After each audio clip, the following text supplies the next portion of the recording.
Hello and welcome back to Raised by Giants, where we talk all things spirituality. I'm Ryder Lee.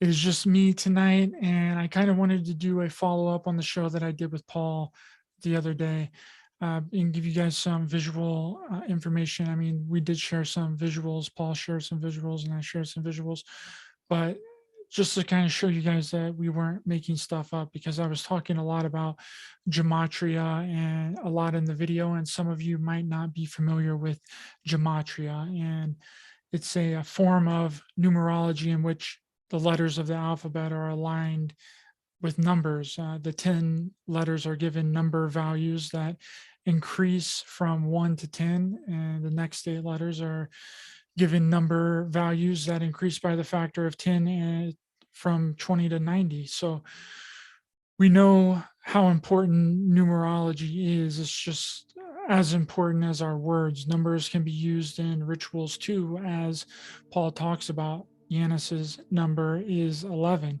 and that is a fact. When you put his name into a gematria calculator, you get the full reduction of 11, which I also found interesting after our interview was over, that I put Jesus's name in the gematria calculator, and Jesus also has a full reduction of 11, just as Satan has a full reduction of 10, and God has the reverse full reduction of 10 as well. We talked about this in the video. So you got Janus, Jesus, Satan, God, which I find very interesting. It's either that they are adversaries or they're the same being. But in the case of Satan and God having the full reduction of 10, and God having the reverse full reduction of 10, which when you think of the word reverse, you get the reverse is on God, right? Makes you think that God is Satan and Satan is God, and they flipped roles. Not that you should be worshiping Satan. You shouldn't be worshiping anyone or anything or any God, but that the majority of the population has been tricked into worshiping Satan, thinking that it's God. And when you look around you in the world, kind of makes a lot of sense, doesn't it? So that's all I'm saying. But something else that slipped my mind in the interview with Paul is that 33 is a multiple of 11, right? So 11 times 3 is 33. So you got the 33 years of Jesus, which reduces down to 11, like I showed you in gematria, just like Janus. You got the 33 vertebrae of the spine, activating your kundalini, wrapping around your spine to hit your pineal gland, which the occult name for pineal gland is Janus, as Paul described in our video. And the pineal in gematria has a reverse full reduction. You can probably guess what it is before I show you. It is 33. Just a coincidence, though, that the multiple of 33 is 11, and you got the 33-degree Freemasons holding the sacred knowledge of Janus, Janus rituals, and Janus worship. It's all in code, and it's hidden in numerology. And when you look at the caduceus symbol, it's a Janus ritual symbol. The staff coming up between the two snakes, the head of the staff and the wings behind it, can either be the pineal gland, like Paul was describing in our video, or a face. Either way, it's symbolizing 3, the 2 snakes on both sides and the being in the middle.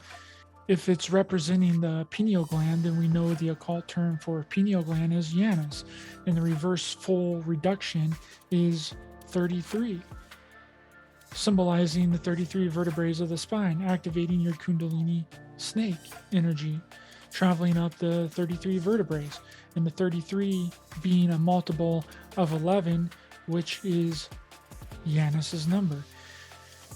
And if it's another person or a being depicted in the symbol, then it's 3, which is Janus. He's depicted as the many-faced God, which with the 3 heads. So no matter which way you shake it, you get Janus. Janus is also known as the Father, the God of archways, God of doors, God of keys, the phallus god, which then makes you think of all the monuments placed all over the world and what they're there for and what or who they're representing and who built them. 33-degree Freemasons, anyone? But then you got the god Amun-Ra also being depicted with Kundalini snakes around him. And Paul showed this in his video about the caduceus, and hope I can use it. Giving you a shout out, check out Paul's video on the caduceus on his channel, What the Flock TV. So here you got Amun-Ra standing here in the photo, and the god from, Amun-Ra, the god from ancient Egypt, the sun god. And it's the same as the caduceus symbol that I just showed you, but instead of the rod, it's Amun-Ra, right, depicting the Trinity and the many faces of the god Janus. So they're hitting us with a double here, like many people know, and that I've stated in my shows before and in my show with Paul about Amen at the end of your prayers. You're giving thanks to the god, Egyptian sun god Amun-Ra, but really not even that. You're actually giving thanks to Janus. If you put the word Amen into Gematria, you get the full reduction of 13 and the reverse full reduction of 23, which 13 bringing the test and suffering and death, and 23 is embrace these qualities and make changes. It's very interesting. Oh, and if you put Ra into the Gematria calculator, you get the full reduction of 10, just like God and Satan, which I found very, very interesting. Paul has done a lot of work in this field and has connected a lot of dots.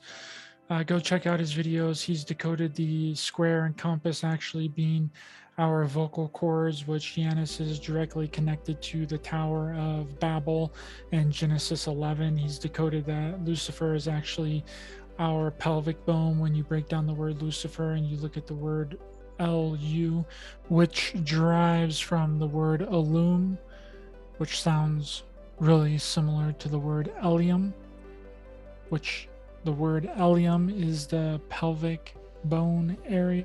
But if you light up the pelvic bone in red without the hips being illuminated, which the hips are the wings, you get what looks like a devil or a Satan or a Lucifer, which really confirmed my whole theory that the Bible is all about sex and intercourse and the introduction of the orgasm into mankind and the creation of desire and lust. Oh shit. This just now got me thinking. The pelvic bones, the hip bones are also considered wings. And what else has wings? The caduceus symbol has the rod with the wings behind it.